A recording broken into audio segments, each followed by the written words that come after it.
Es la última semana de 2016 y estamos conversando con esos funcionarios que salieron mejor punteados, mejor valorados por la población guatemalteca a lo largo de este primer año de gestión del gobierno del presidente Jimmy Morales.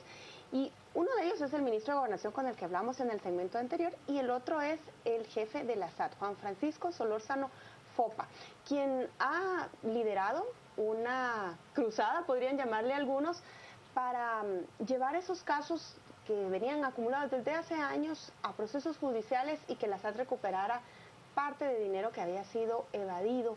También ha intervenido empresas y ha sido uno de los funcionarios que ha estado en las noticias prácticamente de todos los días a lo largo de 2016. Fíjense que está en 99% la meta de recaudación de la SAT en este año, y aunque es un 1% el que no llegaron, puede ser argumento suficiente para que le pidan al presidente de la República que le pida su renuncia, porque la ley de la SAT establece que si no alcanza la meta, le pueden pedir su dimisión. Me imagino que usted, al igual que nosotros, ha escuchado esa posibilidad de que habrían grupos interesados en pedir su renuncia porque no llegó al 100%. ¿Usted qué tendría que responder a eso, señor Solórzano? Bienvenido, buenas noches. Buenas noches, pues bueno, primero que todo saludar a toda la audiencia y decirles que es un tema que no me inquieta en lo absoluto. Uno nunca puede hacer su trabajo pensando en por qué lo van a sacar a uno o si lo van a sacar a uno o no. Por X o Y circunstancia, uno tiene que hacer su trabajo pensando en hacer las cosas bien y hacerlo de la mejor manera posible para la institución para la que uno labora. Entonces es un tema que me tiene sin cuidado. Le tiene sin cuidado. ¿Usted está haciendo lo posible por llegar al 100 o hasta donde le permita hasta donde calendario? podamos? Pues obviamente sabemos que hay muchos temas que externos que no dependen necesariamente de nosotros, pero el esfuerzo es grande, el equipo de trabajo está comprometido en llegar a la meta y nosotros estamos también comprometidos obviamente con la población guatemalteca y con el Estado de Guatemala en poder proveerle los fondos necesarios para que funcione bien y para que se puedan desarrollar todos los proyectos que haya que hacer. Yo quisiera hacerle la misma pregunta que le hice al ministro de Gobernación hace unos minutos, y es, en su caso, el ser un exfiscal encargado de la Dirección de Análisis Criminal del Ministerio Público, ¿cómo le ha servido para hacer frente a la gestión de la Superintendencia de Administración Tributaria, siendo que en el imaginario de muchos profesionales esta era una posición para ser ocupada por economistas o auditores? Pues yo lo he dicho siempre y es que yo creo que no hay una institución más parecida al Ministerio Público que la SAT. Y desde mi posición de director de análisis criminal, que estuve más de 3 años, me tocó fundar el departamento de análisis financiero. Llegué a tener más de 50 personas especializadas en análisis financiero, auditores trabajando bajo mi cargo. Realizamos muchas de las investigaciones financieras que hoy se están viendo y que tuvimos buenos resultados en distintos casos. Apoyamos nosotros obviamente a los fiscales desde esa posición y trabajamos muchos temas de defraudación, contrabando y delitos relacionados a temas de la SAT. Entonces, desde ahí aprendí toda, digamos, la perspectiva de lo que es el contrabando, lo que es la defraudación tributaria, lo que es la defraudación aduanera. Comprendimos cómo funcionan los flujos, digamos, de personas que quieren evadir su responsabilidad. Comprendimos además cómo hacen distintos artificios a través de entidades, de cartón o algunas transacciones ficticias con el objeto de querer defraudar al Estado. Entonces, eso fue verdaderamente para mí una escuela e insisto que no hay función más parecida dentro de la administración pública, del Ministerio Público, que la SAT. Ahora la SAT con otro componente extra, digamos que debe ser un componente de facilitación, porque la SAT es de las pocas entidades del Estado, no sé si hay otra donde tenga en realidad esa complejidad que le toque por un lado ser policía, pero por otro lado necesita también ser facilitador y dar esas dos caras, digamos, dependiendo también la cara del contribuyente que nos esté atendiendo, claro. Perdón, al que estemos atendiendo nosotros. Entonces, es una dualidad en una misma institución y para nosotros, digamos, como equipo de trabajo, lo primero que yo creo que detecté es que teníamos una inclinación únicamente como institución hacia jugar al policía, digamos, jugar al control, y no teníamos un área de verdad fortalecida que se dedicara a facilitar todo al contribuyente, los trámites y todo, pues el peregrinaje que tiene que hacer hoy, porque en realidad es un tema arduo ir a la SAT hoy por hoy y continúa así. Entonces trabajamos un poco en balancear esa parte. Hemos estado trabajando en la Intendencia de Atención al Contribuyente, acabamos de nombrar intendente y esperamos para el otro año poder balancear estas dos facetas de la institución. En esa labor del policía se intervino una fábrica de acero, farmacia, un hotel, un exportador de café, un exportador de bananos, y en buena medida ayudó a la recaudación fiscal de este año, pero le generó bastantes anticuerpos no solo a usted, sino a la institución. Hablar de terrorismo fiscal se convirtió en un término muy común, sobre todo en los últimos meses. ¿Cómo explica usted que esa facultad que tiene la SAT no se había empleado antes, se hace en su gestión? ¿Y cómo asume usted esa crítica y esa animadversión que le generó haberla utilizado? Pues insisto de nuevo en que no hago mi trabajo pensando en opiniones de terceros o en qué van a hacer en este caso, por ejemplo, grupos que se sientan afectados, digamos, y que puedan pues manifestarse de esa forma. Soy una persona que cumple con la ley. Absolutamente todas las medidas que hemos tomado han sido bajo el amparo de las distintas leyes que han existido por décadas. Algunas, la figura de la intervención está en el Código Procesal Penal desde su promulgación en el año 92. Si no se utilizó antes, si no se quiso hacer uso de las herramientas legales, pues fueron decisiones de las administraciones anteriores. Tenemos que ver en la coyuntura también en la que está Guatemala, en la que recibí la SAT, donde pues hemos visto cómo las últimas administraciones están todas presas, sin excepción. No hay una sola intendencia de ese momento que no haya habido un intendente que esté preso. Tenemos 3 ex superintendentes presos o ligados a procesos. Yo cuando llegué a la SAT había un muro, digamos, con fotos de todos los superintendentes y me puse a pensar y a analizar que en realidad la mitad de los superintendentes que ha tenido la SAT en toda su historia o están presos o están ligados a proceso. Y es es una historia terrible para la institución. Y eso lo ha marcado en sus 18 años de vida. O sea, hemos tenido altibajos. Una institución demasiado joven y demasiado marcada por la corrupción y por los malos manejos en esa institución. Ya los números hablan, el porcentaje que nos da Paola del 99% de recaudación es un logro en sí mismo, pero ¿qué otro logro a usted le enorgullece de este primer año de gestión y cuál ha sido su mayor frustración también durante el año? Pues el mayor logro yo creo que ha sido conformar un equipo de trabajo multidisciplinario que está alineado con el deseo y el entusiasmo de sacar adelante a la institución y hacer algo bueno por su país. Yo creo que eso ha sido para nosotros el mayor logro y sobre todo también saber que hemos encontrado gente a lo interno de SAT muy valiosa, gente que hace muy bien su trabajo, que se ha sumado al equipo, que necesitaban también de alguna u otra forma ser escuchados y pues que sus opiniones fueran tomadas en cuenta y hemos tratado de darles esa voz y de que de verdad salgan adelante algunos proyectos que habían estado olvidados. Posiblemente mi mayor frustración siga siendo la atención al contribuyente.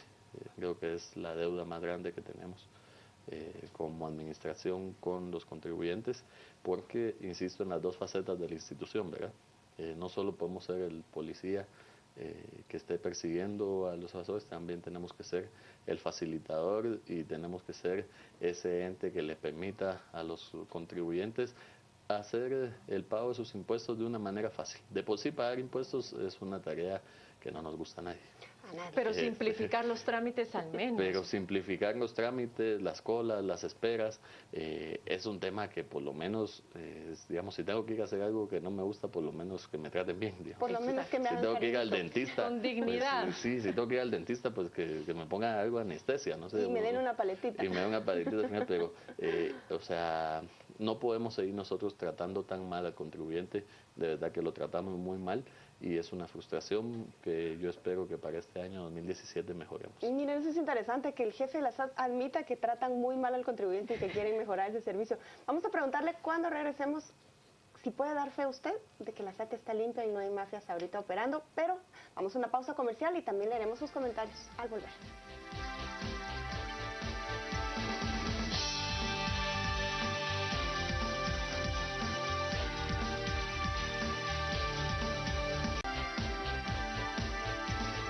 De regreso en esta conversación con el jefe de la Superintendencia de Administración Tributaria, damos paso a tus comentarios, Rocío. Gracias, logros y retos de la Superintendencia de Administración Tributaria. Tenemos ya la opinión de nuestros televidentes. Juanma Galvez, la mayor recaudación, su reto es seguir en aumento, esto y mejor control en aduanas. Y Pablo Escobar, mayor recaudación en comparación del primer año de Otto Pérez Molina y que el año pasado. Son estos los comentarios. Recuerde, como siempre, participar con el hashtag a las 8:45. Volvemos con ustedes.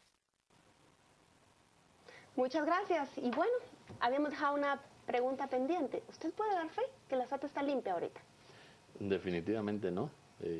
Eso es un proceso continuo y la depuración además debe ser un proceso permanente. Para eso es que se ha creado la Gerencia de Asuntos Internos. Es una unidad que no existía antes, que estaba como un departamento muy pequeño y en realidad casi inutilizado. Y actualmente le hemos dado una nueva función, se le ha fortalecido, ya tenemos cerca de 15 personas trabajando en esta gerencia y esperamos en enero llegar por lo menos a 30 o 40 personas. Esto nos va a permitir tener equipos de trabajo que van a estar permanentemente dándole seguimiento a investigaciones que surjan de información interna, pero también a denuncias que ciudadanos nos han estado haciendo y que cada vez más, es algo que debo resaltar y aplaudir.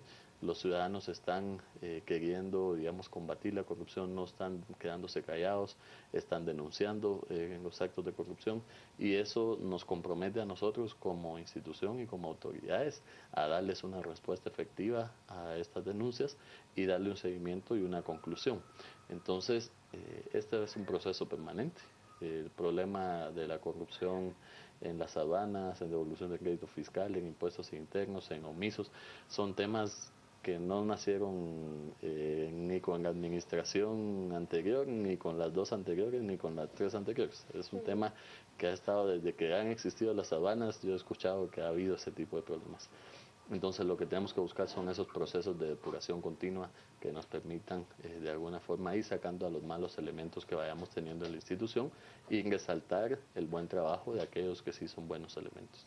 Qué bien que toca el tema de las aduanas, porque ahora justamente por los días de Navidad, conversando con algunos empresarios, algunos me comentaban que habían sacado su mercadería muy tarde de la aduana y siempre los mismos problemas, cajas abiertas, robos de mercadería, etcétera, etcétera. Uno pensaría que después del caso La Línea ya se habrían gestado algunas mejoras en este sentido. ¿Qué hace la superintendencia para atender este tipo de casos lamentables? Porque muchos se van a quedar con su mercadería ahora prácticamente durmiendo durante varios meses porque perdieron la oportunidad de venderla. Hay varios temas que nos están afectando, unos internos y otros externos. A lo interno sí hemos tenido deficiencia en cantidad de personal. Eso es un tema que estamos trabajando ya fuertemente.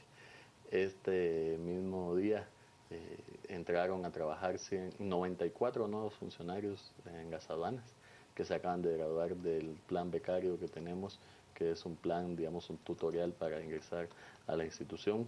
Estos 94 funcionarios fueron escogidos dentro de la convocatoria que se hizo pública en el mes de mayo y esto nos está permitiendo reforzar la cantidad de personal que tenemos en las aduanas. Pero yo me atrevería a decir a ciencia cierta que las mayores dificultades son en temas externos a la SAT. Siguen siendo las portuarias áreas completamente ineficientes. Debo decirlo abiertamente, son áreas completamente ineficientes en su trabajo. Las portuarias, la mayoría están viviendo de la ineficiencia. Cuando SAT tomó, y fue de las primeras decisiones que tomé como superintendente, y junto al intendente de aduanas bajamos la cantidad de selectivos rojos en las aduanas para permitir que pasara más fluida la mercancía. Tuvimos una respuesta de gente que trabajaba en las portuarias protestando que por qué hacíamos nosotros eso, porque cuanto menos tiempo esté digamos, las distintas mercancías en las aduanas, menos cobran ellos a los comerciantes. Entonces, la ineficiencia se ha vuelto un negocio de las portuarias. Eso es una tristeza que debemos decir y que... ¿Se esperaría que con el nuevo personal esto se corrija? No, las portuarias no dependen de la SAT. Es que ese es el problema. Las portuarias no dependen de la SAT. Nosotros tenemos que trabajar con Empresa Portuaria Quetzal, tenemos que trabajar con Santo Tomás, tenemos que trabajar con ¿Y Puerto cómo Varas. mejorar para que Pero por decirles algo, Santo coordinación? Tomás tiene atrasados desde hace ya varios meses muchísima mercancía, porque solo tienen 2 montacargas para atender infinidad de rampas que se tienen en el área de revisión. ¿Disminuyó la cantidad de montacargas? Disminuyó la cantidad de montacargas que tenían, porque hasta hace poco tenían 6, 7 montacargas activos. Entonces, lo que están haciendo hoy por hoy, con 2 montacargas, obviamente es una tercera parte o menos de la eficiencia de lo que pueden hacer con 6 o 7. Esos son temas externos a la SAT. Por mucho que nosotros queramos revisar todos, ellos no tienen la capacidad hoy por hoy operativa de poder sacar todo eso. Puerto Quetzal sigue siendo un puerto altamente ineficiente. Es un puerto además que en el tema de contenedores y en el tema de graneleros, los barcos se tienen que ir muchas veces porque cuando bajan graneleros no bajan contenedores y no se tiene la capacidad de hacer las dos cosas al mismo tiempo. Seguimos teniendo problemas ahí con las rampas. Ellos, Puerto Quetzal usufructuó en administraciones anteriores todos los servicios de la portuaria, entonces eso es un desorden. Nosotros tenemos que lidiar con N cantidad de operadores dentro de un mismo puerto, porque cada uno de ellos trabaja por su lado y respetan muchas de las normas aduaneras. Es un caos en el tema portuario. Más los paros que tuvimos, por ejemplo, Santo Tomás no se ha logrado recuperar del paro de noviembre. 2, 3 días de paro significa para ellos un atraso en trabajo y con escasez de recurso tecnológico y humano en las portuarias se asienta todavía más. Y a eso se le suma también, insisto, pues temas de SAT, donde también si las portuarias están desbordados por su trabajo y nosotros tenemos gente que podría estarlo haciendo 2 o 3 veces más rápido, pero que no puede avanzar por la situación que se tiene, pues sinceramente es un tema crítico. Nosotros el otro año, uno de los temas que vamos a empezar a tomar son medidas judiciales para buscar el cumplimiento efectivo de la ley de aduanas y para buscar el cumplimiento efectivo de todo lo que es el Código Aduanero Unificado Centroamericano y su reglamento, donde vamos a buscar sanciones. Aquellos que no cumplan las leyes, nosotros vamos a buscar sancionarlos administrativamente, vamos a ver qué otras medidas podemos tomar y si hay que cancelarle los permisos de trabajo, si hay que cancelarle los permisos como depósitos aduaneros, si hay que cancelarle los permisos como almacenes, pues lo vamos a hacer y vamos a tener que ser drásticos, pero van a tener que cumplir con la ley. Hay otro tema en aras del tiempo que me gustaría consultarle y es, a finales de este año justamente hubo bastante inconformidad con la decisión presidencial de exonerar estas exoneraciones fiscales que se decía sumaban más de 10 millones de quetzales. El tema de las exoneraciones y el tema de los incentivos fiscales que ahora también están siendo demandados por los caficultores y por los ganaderos. ¿Qué opinión le merece? ¿Usted está de acuerdo con el tema de las exoneraciones y de los incentivos? Hay 2 temas. Uno son los incentivos, o más llamados incentivos, que en realidad sí son exoneraciones. Y el otro tema que son las disminuciones en las multas e intereses. Uno es facultad enteramente del Congreso de la República y en algunos casos muchas de estas exoneraciones vienen constitucionalmente, lo cual también lo deja fuera de que sea una facultad del mismo Congreso. Y el otro tema, la facultad presidencial de poder hacer rebajas o inclusive eliminar en algunos casos multas e intereses, es una facultad también constitucional que está para el señor presidente de la República. Entonces, para nosotros, sin duda alguna, es muy difícil como SAT. Nosotros no hacemos la política fiscal. Nosotros tenemos que, de alguna manera, cumplir la política fiscal que se nos da. ¿Pero usted está de acuerdo? Yo debo decir que en el tema de exenciones, digamos, a nivel de ley, a nivel de algunas asociaciones, a nivel de estos temas. Sigo la línea que ha marcado el directorio y estoy de acuerdo con ella, que es, en realidad no se tienen que dar más, no podemos tener más estos mal llamados incentivos, porque en realidad no incentivamos a mayor cosa. Hay estudios al respecto donde los incentivos fiscales no son en realidad determinantes a la hora de la inversión. Pero en la un SAT país. es consultada al momento que se discuten estas Es iniciativas de ley. Es consultado el directorio de la SAT, que el directorio de la SAT es el ente que tiene la facultad para poder emitir una opinión. Yo soy secretario del directorio, participo con voz, pero sin voto. Entonces, en el directorio se ha planteado esa postura, yo estoy de acuerdo con esa postura, considero que es la postura adecuada, y en ese sentido, pues habrá que ver si en algún momento el Congreso se permite revisar algunas de las posturas que han tomado en algunos casos, y sobre todo en las leyes futuras donde se están buscando algunos de estos incentivos. Francisco, se nos acaba el tiempo, y solo porque la gente podría tener dudas de cuál es su principal plan el otro año para alcanzar el 100% y si van a continuar las intervenciones de empresas.